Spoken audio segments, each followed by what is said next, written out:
¿Estás ahí? ¿Estás a bordo de AM550? ¿Estás a bordo de 24/7 Noticias? ¿Salimos? Viaje al puerto de la noche. El pasaje que nos merecemos a esta hora. En esta noche, en esta vida. Subite que nos espera lo mejor. Viaje al puerto de la noche. Conduce el escritor y periodista Sergio Sarachu. Es licenciada en biología, forma parte de un grupo que estudia desde hace años el Cauquén Colorado. Está en el INTA allí en Balcarce, una usina de conocimientos. El INTA de Balcarce le dicen Luchi, pero le vamos a decir Lucía Bernat. Buenas noches, gracias Lucía por recibirnos a esta hora. ¿Cómo estás? Buenas noches a todos y todas. Lucía, yo decía que ustedes desde hace ya muchos años están trabajando, investigando el Cauquén Colorado. ¿Por qué fue que decidieron primero investigarlo? Mira, sí, es verdad, empezamos junto a Julieta Pedrana, que es investigadora de CONICET, hace casi 10 años a investigar a los cauquenes.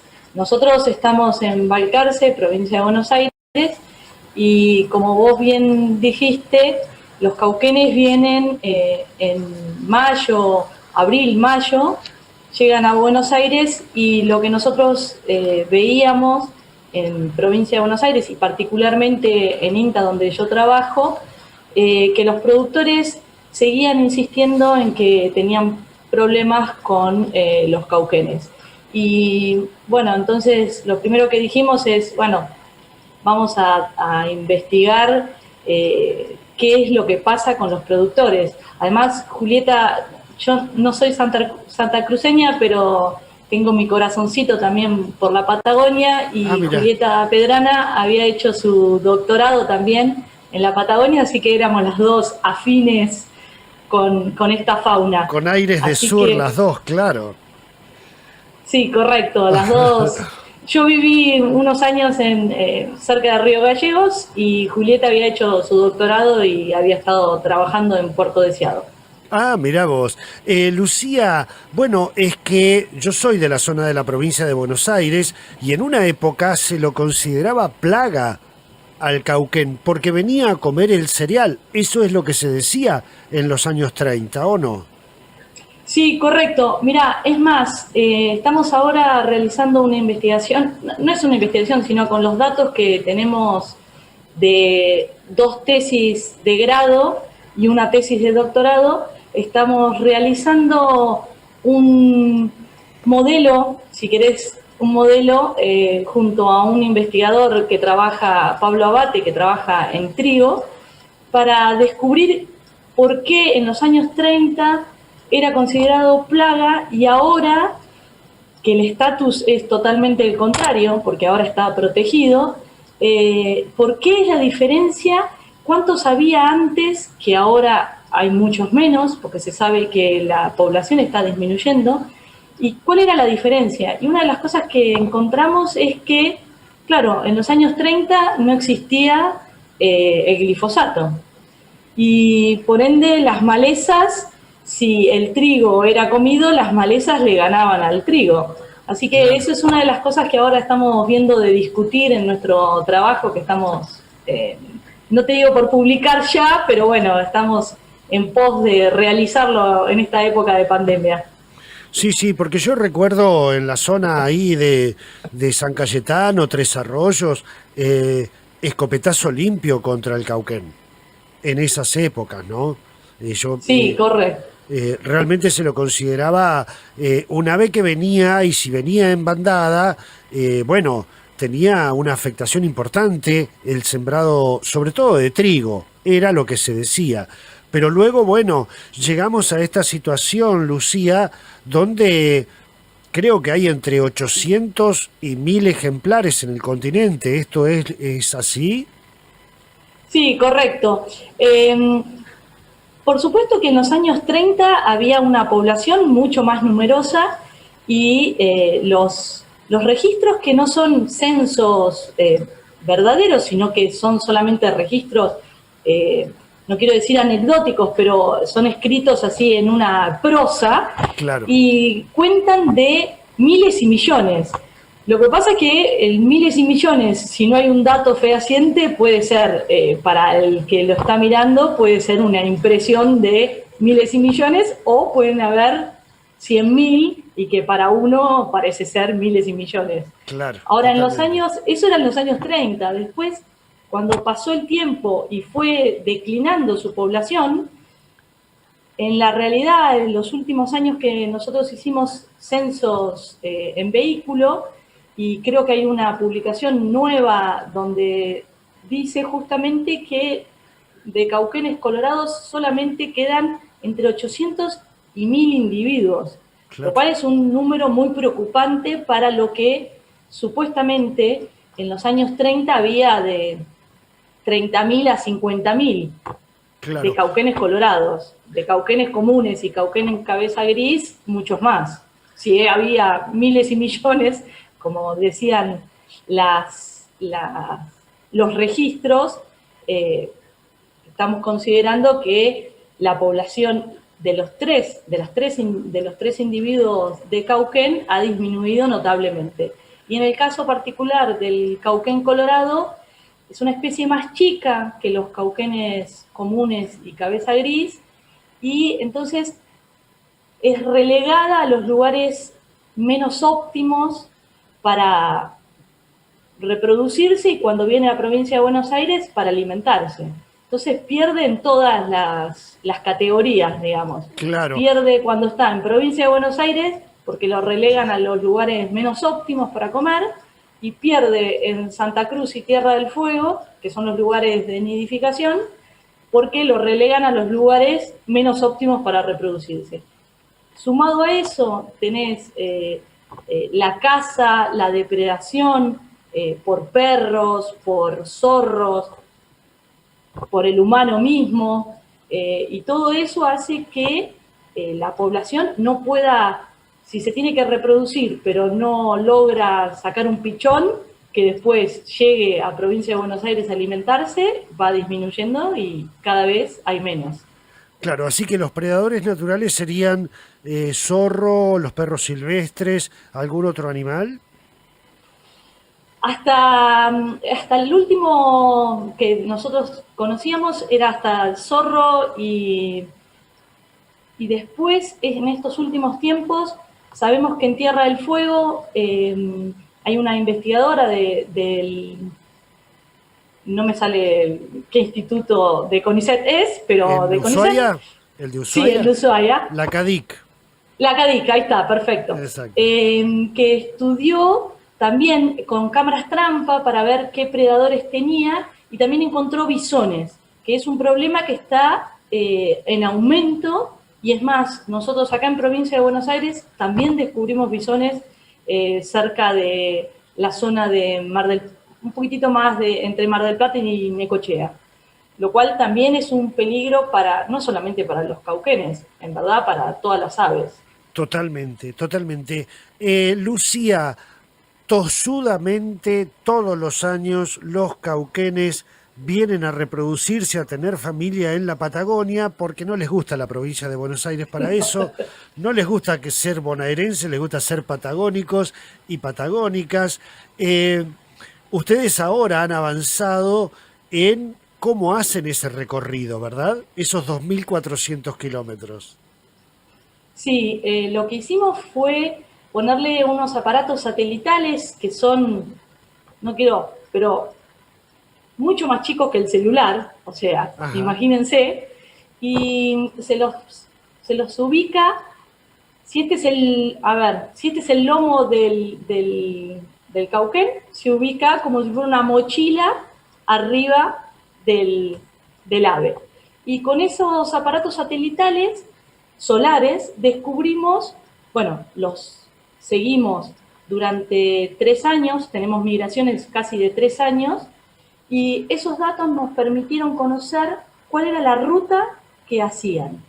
O sea, los registros y las investigaciones previas indicaban, no con con aparatos satelitales, sino con anillados, cuando le ponen anillos en las patas y los observadores de aves vemos dónde está ubicado y hacemos un registro de eso.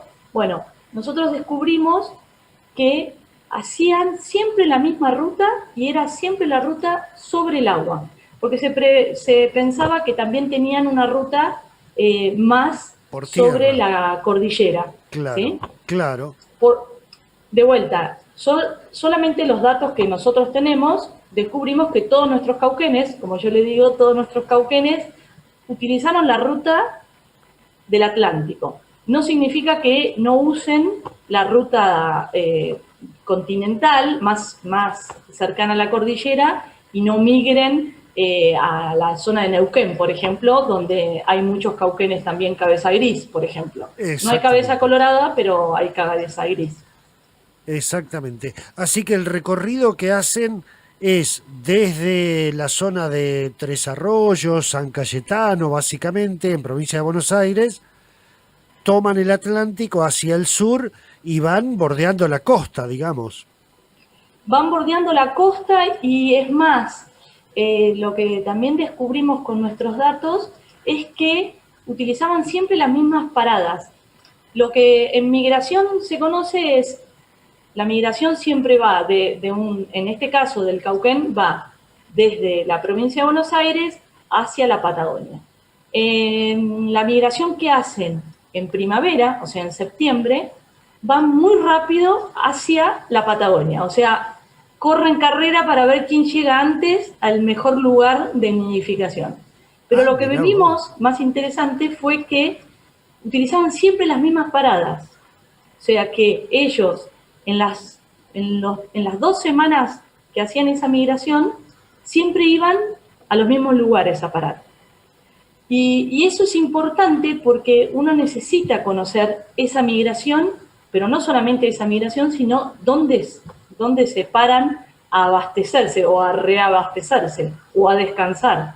Porque esos lugares son los lugares críticos que hacen que la migración de cualquiera de los dos lugares, sea de provincia de Buenos Aires hacia Santa Cruz o de Santa Cruz hacia provincia de Buenos Aires, sean importantes de conservar.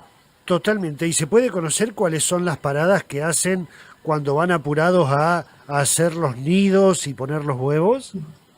Bueno, mirá, una de las paradas que utilizaron, y no es algo menor, es en uno de los parques, Parque Marino, y no me va a salir. Y lo estaba buscando antes de ¿En qué porque zona? decía, me lo van a preguntar No, y no me acuerdo. Más o menos pero en qué zona.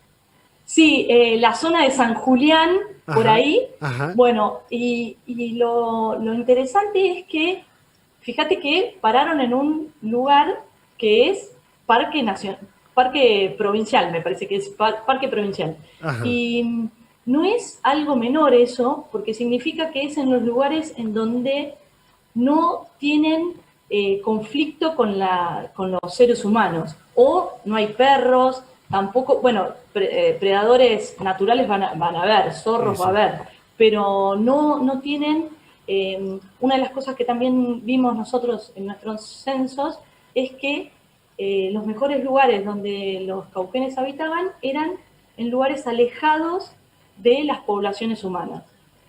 Eso quiere decir que justamente o los cazaban o los cazan o que los molestaban. Entonces, los cauquenes cuando viajan van a lugares a donde no los molestan. El Parque Nacional o Parque Provincial, cualquiera de ellos, va a ser un lugar óptimo para frenar. Donde hay una reserva, un cuidado, claro. Correcto. Otro de los lugares que vimos es también en la desembocadura del río Santa Cruz. Ahí también descubrimos uno de nuestros cauquenes que frenó ahí. Pero bueno, también son lugares en donde están bastante protegidos y como la migración que hacen, la hacen en poco tiempo, no llegan a sufrir ningún tipo de De pérdida, conflicto digamos, claro. sí, y de pérdida con con Claro. los seres humanos. ¿Y cómo han transmitido esta información de generación en generación, Lucía? Bueno, mira, de migración la realidad es que se sabe muy poco a nivel de, de todas las especies. Ajá, Las, las aves se sabe que migran, no se conoce muy bien por qué migran. En este caso, nosotros conocemos que migran hacia provincia de Buenos Aires a alimentarse, porque van a comer a los cultivos de trigo y cebada. claro. Pero, y esto se lo enseñan a sus descendientes. Cuando están en Santa Cruz son pichoncitos y después cuando ya son volantones, lo que se llama cuando ya empiezan a volar, esos ya tienen la información de sus madres que les dice tienen que migrar para provincia de Buenos Aires. Pero lo anecdótico es que no todos migran. Nos pasó que, y esto es también una anécdota, nos pasó que hicimos una captura con Ricardo Matus, que es investigador de Chile, y en Punta Arenas, exactamente, ahí en Punta Arenas, Ajá. en un verano en Punta Arenas, capturamos a una hembra de Cauquén, le pusimos Lolita, y Lolita no migró. ¿Y qué es lo que supusimos, pero porque todavía no hemos ahondado acerca de las variables climáticas que hacen que por qué migran? Porque lo que vemos es que a veces no migran y la pregunta es ¿por qué no migran? Claro. Entonces, lo que estamos viendo, y en eso estamos trabajando con investigadoras de CONICET del Balseiro, que ellas son las más, que nos están haciendo un modelado de eso, es viendo qué variables climáticas afectan o no la migración. Porque de vuelta, si suponemos que todas las aves migran, ¿por qué no migró esta hembra que habíamos capturado? Y Claro. bueno, creemos que en este caso era un invierno benigno, o sea, con pocas nevadas, y entonces había alimento disponible. Y como había alimento disponible, habrá tomado la decisión de no migrar. Entonces eso es interesante conocer Mirá ese vos. tipo de información. Claro, porque inclusive, Lucía, en el tránsito pasan por sobre lo que es el río Chubut. Y hay mucha plantación a partir de la instalación de los pueblos galeses de trigo y de cebada, de otros cereales, desde, te diría, Trevelin, pasando por Dolabon, Gaiman y la desembocadura del río Chubut. Así que en el tránsito ven también sembrados apetecibles y sin embargo se van a provincia de Buenos Aires. Sí, es más, lo que llaman el Birch, que es justamente donde vos estabas nombrando, hay una población también, no se sabe si es sedentaria, la realidad es que, de vuelta, si vos no podés identificar a todas las especies, vos no sabés si es la misma especie la que está, o sea, Claro, si es el mismo individuo el que está o no. Entonces vos crees que puede ser sedentaria la población, pero la realidad es que puede ser que están migrando, algunos se queden porque les pareció apetecible, porque tenían sembradura, había sembrados de trigo y otras especies que le eran apetecibles, entonces se quedó.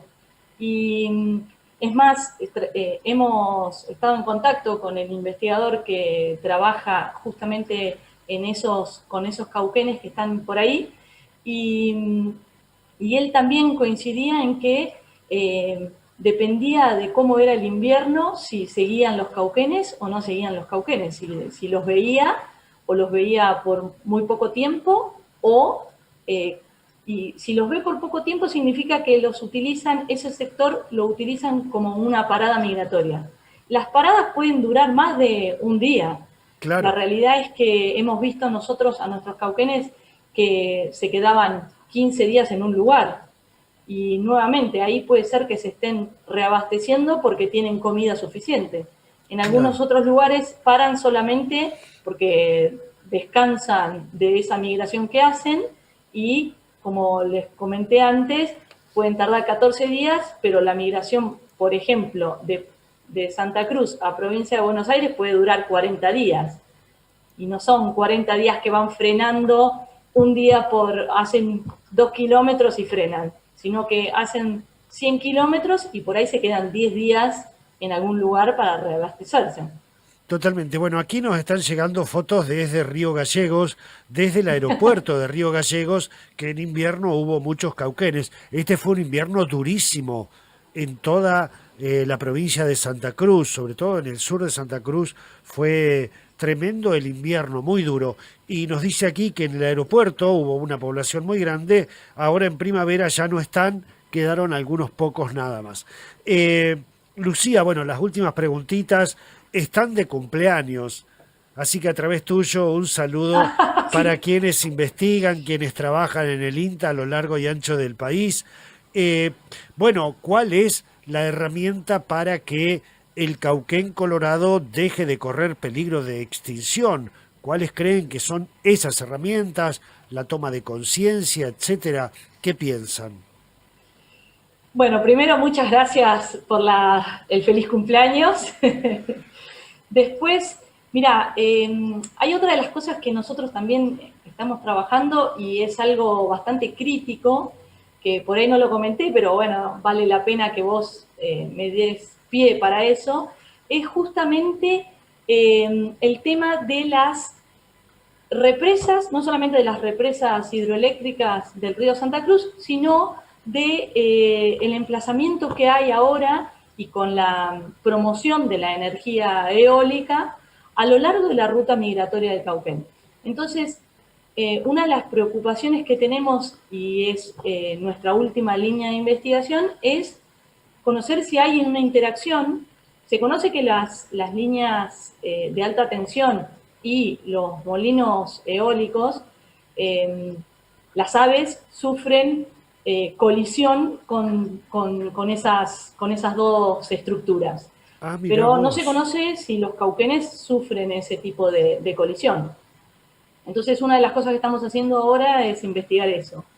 Por ende, cuando nosotros proponemos qué tipo de cosas hay que hacer para conservar estas aves y además no solamente conservarlas, sino aumentar su población, va desde concientizar a la población desde Provincia de Buenos Aires hasta Santa Cruz, Tierra del Fuego, para que no solamente lo conozcas, sino que, porque una de las cosas es, si vos no conocés a la especie, tampoco la vas a conservar. Claro. Entonces, primero conocela y entonces después conservala. Después, nosotros trabajamos con productores, acá en Provincia de Buenos Aires trabajamos con productores. Entonces, ¿qué mejor que darles herramientas y datos científicos para desmitificar el tema de si producen pérdidas en los cultivos o no? Claro. Y después, la otra es, muchas veces trabajamos, y no es que muchas veces, sino que siempre trabajamos de la mano por ejemplo, la OPDS, que es acá en Provincia de Buenos Aires, el Organismo Provincial de Desarrollo Sustentable, con las faunas, para darles este tipo de información, para que además, si saben en dónde están parados los cauquenes, en qué sitios hacen las paradas, que vayan y fiscalicen y además hagan censos y vean en qué lugares están y que vean qué se puede hacer para conservar ese sitio. Porque si sabemos, si nosotros les estamos diciendo que son sitios de paradas que utilizan siempre, y bueno, entonces hay que ahondar y hay que aunar esfuerzos justamente para conservar esos sitios. Lucía, muchísimas gracias. Me tengo que volver porque se me hace tarde. Bueno, muchísimas gracias a vos y saludos a toda la audiencia. Viaje al puerto de la noche. Conduce el escritor y periodista Sergio Sarachu.